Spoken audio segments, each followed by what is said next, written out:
So I started my coaching career my first year out of playing minor hockey. Went straight to school out of playing midget hockey, and one of my former coaches had taken over the Double A job with the Buffs, the Rangers team, and he asked me if I wanted to help out. So started there. Halfway through the year, he ended up quitting. He had some personal stuff go on, and they ended up switching coaches halfway through the year, and then I was on the outside looking in. So that was kind of my first stint as a coach, and then I didn't really think too much of it until a year later I went to Penticton to work with Okanagan Hockey School there, and then just made some connections there. Started up again with the midget Double A ranks with the North Stars this time. Stayed there for 3 years, went back to the Buffs for a couple of years, and then ended up scouting with the Crescent Valley Thundercats in our league. Had an opportunity to coach there. They were hosting the provincial championship about four years ago now. So ended up being an assistant coach there. Took on an assistant GM role the following year, and then that led me to be a head coach in Fernie. So kind of an unorthodox path, but got to where I am now. So right on. And then I guess just talk about your transition from Creston Valley over to Fernie. Yeah, well, obviously I was the assistant in Creston, and then I got the opportunity to run my own program in Fernie. So obviously took the stuff that I learned from Creston and transitioned it over to Fernie, and then kind of put my own spin on it. So the biggest difference, obviously, being a head coach is you have the final say on a lot of situations. You collaborate with your assistant coach as opposed to being the guy who gets collaborated with. Mm-hmm. But a lot of it's pretty similar. You work with your team of coaches and with the players and interact pretty much the same way and build a culture and see what happens. What were some of the things, like you mentioned that you kind of took some of the things you learned in Creston and then just kind of did your own spin on them in Fernie? What were some of those things that you did? I think the biggest thing from just jumping from minor hockey into junior hockey was just the structure. A lot of the finer details of the game kind of expose themselves. The systems, the line matching is a lot more amplified at the junior level. The use of video is a lot more amplified. So just learning those tricks of the trade at the junior level and then transferring them over to Fernie. Our biggest thing in Fernie right now, where we have our success is just making sure that we're competitive every day, and not having, when you're in minor hockey, you have a full-time job, and then you're coaching on the side. Where I think being a full-time coach, you're able to really invest yourself into everything you're doing on a day-to-day basis. Mm-hmm. How do you guys go about that? Just making sure you're competitive every day. I mean, it starts with our leadership group for sure. We set a standard when I first took over the team of what it meant to work hard. Big thing for us was being on time for things. Pushing each other on and off the ice to be better. We had a really good group of young men. My first year in Fernie, I was pretty fortunate, and they bought in right away. They were a team that kind of craved direction, so our coaching staff really provided that for them. Then our leadership group just kind of took over, called guys out when they needed to, kept guys accountable. We probably weren't the most skilled team, but we definitely tried to outwork everyone on a nightly basis. Mm-hmm. I think that's just having a leadership group that's able to hold teammates accountable and call them out makes a coach's job so much easier. Yeah, it's kind of a cliche, right? Like the best teams you work with, the coach doesn't do a lot, right? They help guide, but at the end of the day, great teams have good leaders, and average teams have average leaders, and that's just kind of how it goes. Sorry, my dog's in the background I here. saw him come in there. No, I totally agree. That's a good point. So when you went from your time as an assistant coach, then you move over to being a head coach and a GM, was there any, was it overwhelming for you to begin with? Were you nervous about it? Or did you have just enough confidence in yourself to kind of, because you're a young guy, you're young in your Yeah. career, and it's a pretty big opportunity. I know you've done incredibly well with it. But what was that transition phase like for you? Going from an assistant to all of a sudden you're the guy running the show now. Yeah, I think I mean I mentioned it. The obviously the decisions are a little bit more magnified. You know, you're when things go south, a lot more questions are on your shoulders. So you kind of have to roll with it when things aren't going so hot. Fortunately for me, so far in Fernie, the only places we've had hiccups is the playoffs. So the you know the in season has been pretty smooth. We've had a lot of success there. But the biggest transition is probably just the business operations. You know, I mentioned earlier that when you're in minor hockey, you work full time and you kind of coach on the side, and it's actually not it's not much different. You know, I found myself this year a lot with, you know, I work as the marketing coordinator for the team, for example. So that takes up a chunk of my time. You want to make sure that you're getting guys into the community, helping out as much as possible. So you're juggling a lot more things, and so that's kind of the business and hockey operations job. And then the practice planning and the seasonal planning kind of you slot in on the side. So that's the main transition. What is and how do you balance all of that stuff? Like that's a lot that you have on the go, the hockey ops, marketing, and then the on ice stuff too, practice planning. Like how do you, yeah, just how do you balance everything? Yeah, so in the off season, you know, I look at seasonal planning. Number one is, hey, like, how do we need to transition everything on a month to month or kind of a biweekly basis? Every Sunday, it's nice we have Sundays as kind of planning days. So within the season, you do your practice plans for the week on Sundays, and you balance that out. But the honest truth is every day is kind of different. A lot of variables get thrown your way. You're asked to do certain things in the community which you weren't really expecting, so you just got to kind of roll with the punches in a sense. But the overall operations, you know, you just kind of use your week. Okay, if we're on the ice at 2 o'clock on a Monday, what does my 9 to 1 o'clock look like on a Monday morning? Do I set that aside for marketing? Do I set that aside for you know, team meet or player meetings or whatever? So we typically use our Sundays to track that. Hey, this lot of time is set for players and video. This lot of time set for business operations, and you just kind of roll with it on a weekly basis. All right. And then when you landed in Fernie, were you head coach GM the first year too, or was GM a title that came after? Yeah, right away. They gave me the ropes to do the GM role as well. And so what does that entail? That's probably more of the marketing and business Uh, ops and creating. You know, I mean, there's a lot of elements: scouting, making sure that you're networking and having people in place for evaluating players throughout the year. When it comes to um, you know, camps, you got to set up the camps. You got to we do a hockey school in town, so Ghostwriter Hockey School for minor hockey. Um, Again, setting up more community events where players are jumping into the community and helping out. So that's the main difference. Where when I was an assistant coach, my first year in Creston as an assistant coach, it was mainly just being a sponge and learning what junior hockey was all about. yeah. And then my second year, I was the assistant GM, so I kind of helped out more on the business ops side. I did a little bit of the marketing, and that just allowed the transition to be a lot smoother for me. How important do you think it is for guys at that level to just be involved and engaged with the community and doing community events? Yeah, it's huge. It's funny this year. Our group kind of struggled on that side of things, and looking back, the comparison from year one and year two for me and Fernie.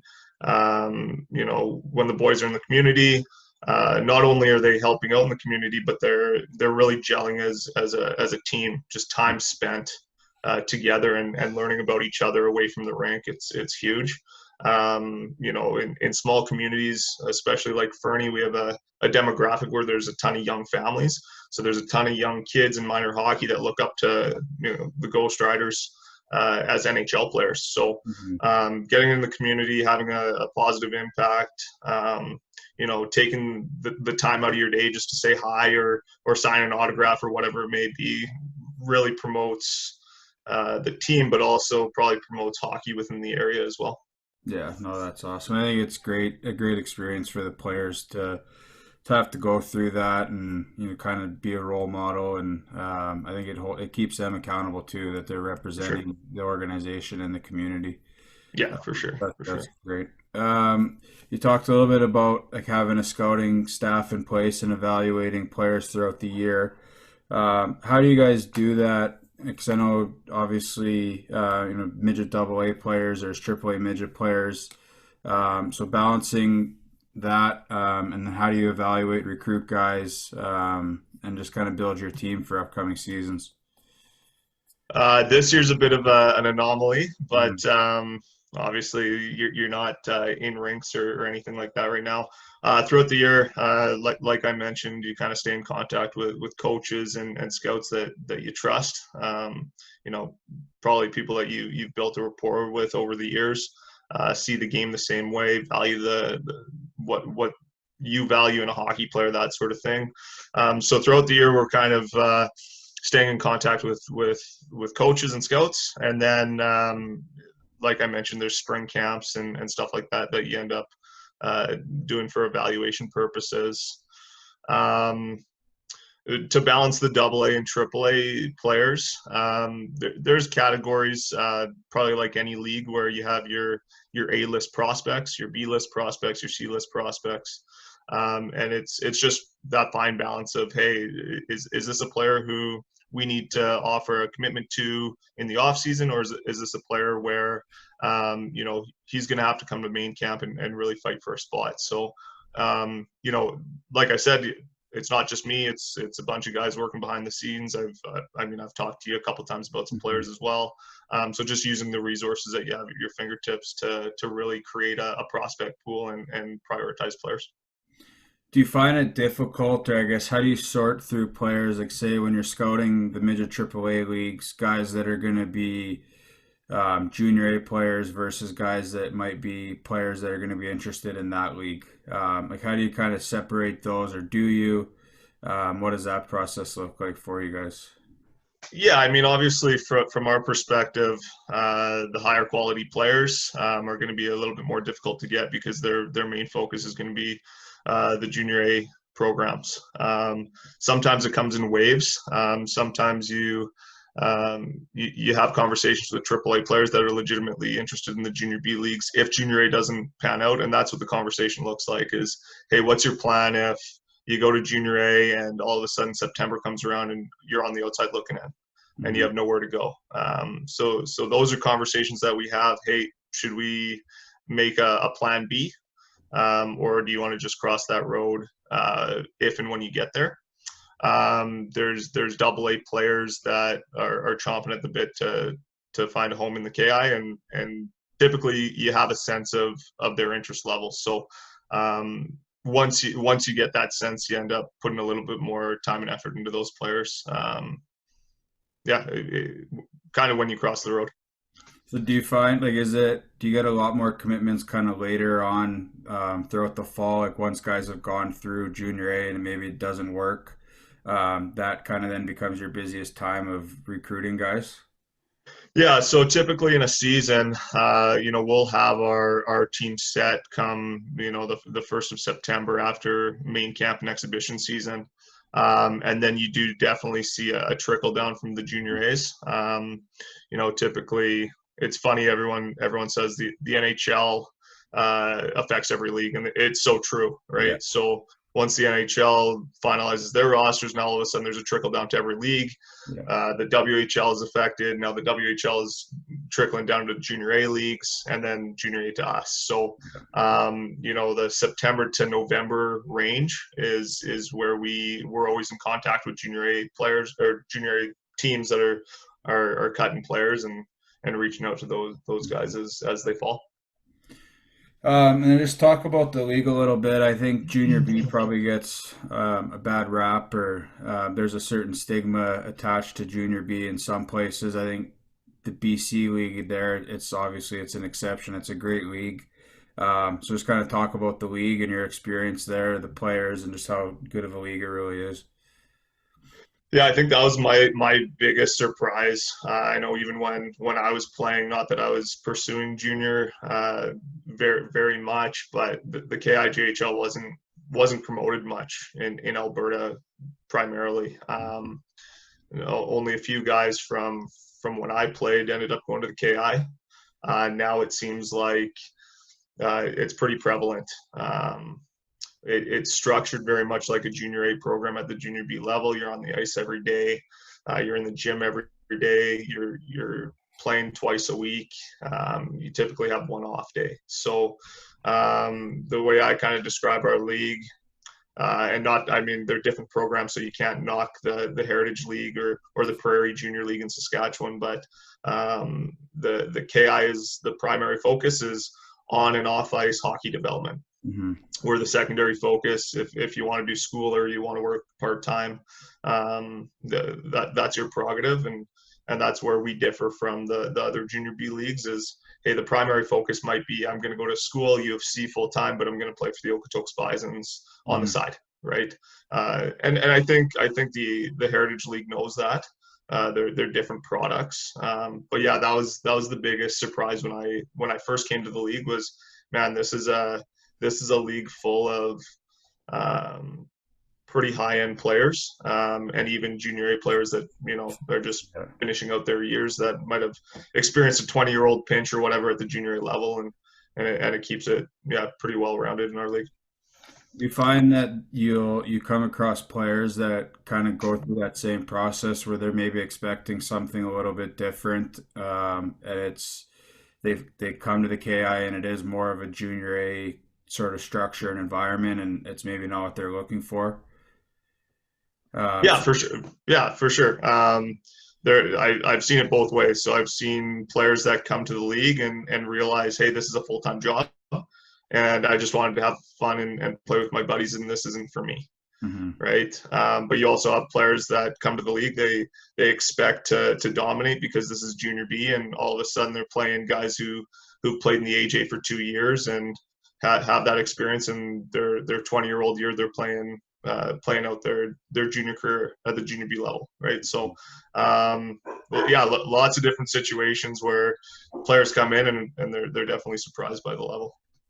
I think too, like having coached in AA midget, I think that's one of the toughest age groups to coach because you have guys that want to still play midget AAA, and then you got guys that are just playing hockey to finish it out. A lot of times, the 17-year-old, so it can be tough as a coach to have those guys buy in and be hockey players for that year. And I know you have a number of years of experience in that league. Do you think that that's helped you a little bit for what's going on in this league and the players that you're going to have? Yeah, that's actually a great point. It's a very smooth transition. It's, you got to deal with the disappointment of, hey, I was envisioning myself as a junior A player. And sometimes those distractions even hold guys back when they get to our league. It's like, well, why can't I figure out junior B? And the reality is the transition from minor hockey to junior hockey.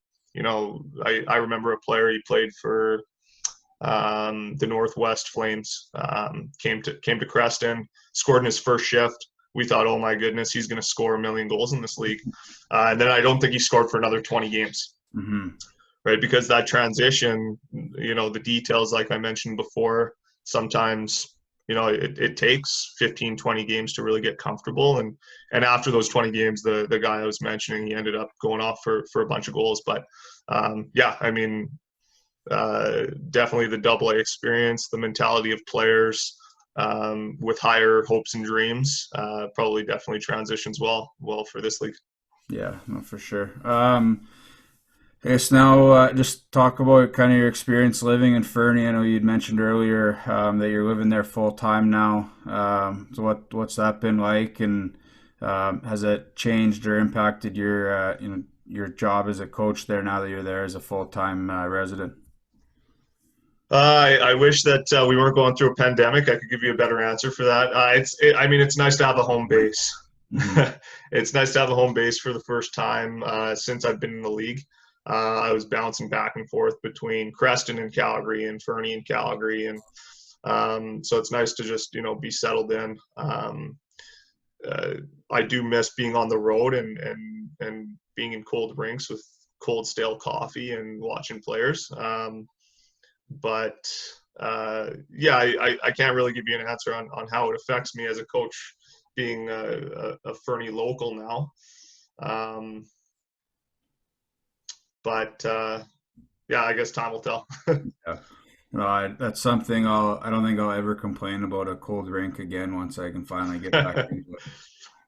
It's funny, those things, like they seem like chores when you're doing them, and then like, man, I those gross chicken fingers and those Oh yeah. stale cups of coffee while I'm watching, you know, 100 hockey players that I might be interested in three of them, and then you go outside and it's 30 degrees out, right? Like it's crazy the things that you realize you actually really appreciate about the job. Yeah.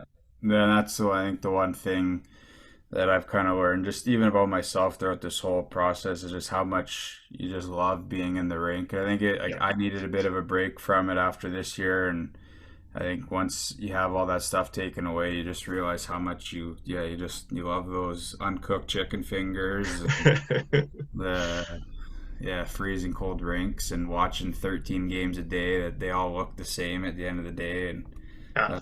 that's part of it. Yeah. Yeah, I think that's really about it. Any good stories or funny stories about your coaching experience since you've been down there? Yeah. It's hard as a coach because you try and stay away from the stuff that you shouldn't be talking about on social media. But in the playing days, there were stories about crashing golf carts in Kelowna tournaments and stuff like that when you're 17 years old and you're supposed to be doing those things. So I mean, like I mentioned last year, we had a really close group. They were big on pranks. Probably the best prank of the year was we had a guy.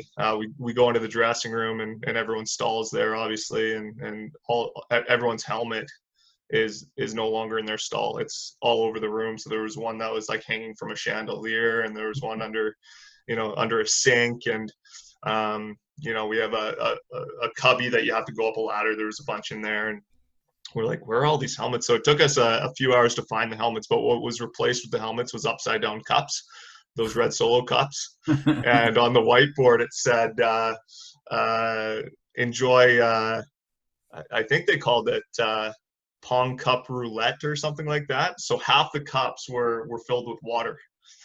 So I don't know how they did it, but they basically took a piece of paper, filled a cup with water and flipped it, and then just took the piece of paper out from underneath. So half the cups, like, you can't. So instead of being, I've seen it where there's a cup under a helmet, the players take the helmet off, right?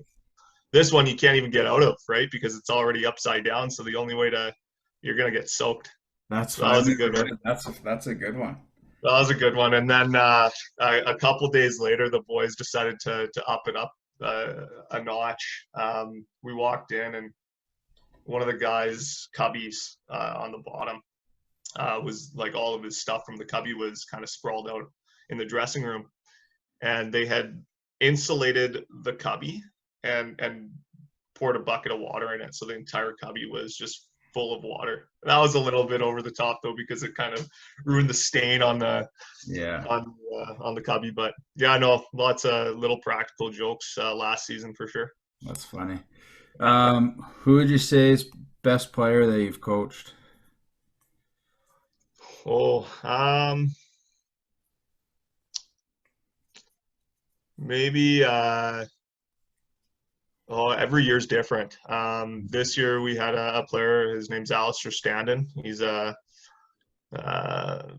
complete professional, just the way he carries himself, the smarts that he brings to the game. You don't. I find the best players to coach are the ones that you don't really have to give direction to, right? Like they just know. You say a couple words to them and you let them do their thing. Yeah. So he was definitely one. I had a player in midget double A, probably my second year of coaching. His name's Reiner Glimple. He ended up playing for Adrian College for 4 or 5 years. He was a workhorse as well. Probably on like a notable, I think at the midget double A level, you always have really high level affiliates. So my first ever year coaching, we had a player named Sasha LaRock, who ended up being an NCAA player. Matt Alfaro, when I was with the North Stars as well, was an affiliate for us. He ended up being, I think he plays for University of Calgary right now, Yeah, I actually. think he led the league in scoring this year. Yeah, Yeah. he's phenomenal, that kid. But yeah, at the double A level, the standouts were typically those high end Mhm. uh, 15-year-olds from minor midget days, right? So, but yeah, those are probably the four standouts. But each year, it just seems like you have one or two that are just almost shouldn't be at the level that you're coaching, right? So, Yeah, not for sure. Right on, buddy. Well, appreciate you taking the time to chat today. all right, man. Hope everything's going well there, and keep in touch. Yeah, no, I appreciate the call, man. Take care, and we'll talk to you soon. Okay, sounds good. Thanks, buddy. All right, man. Take See ya. care. Bye.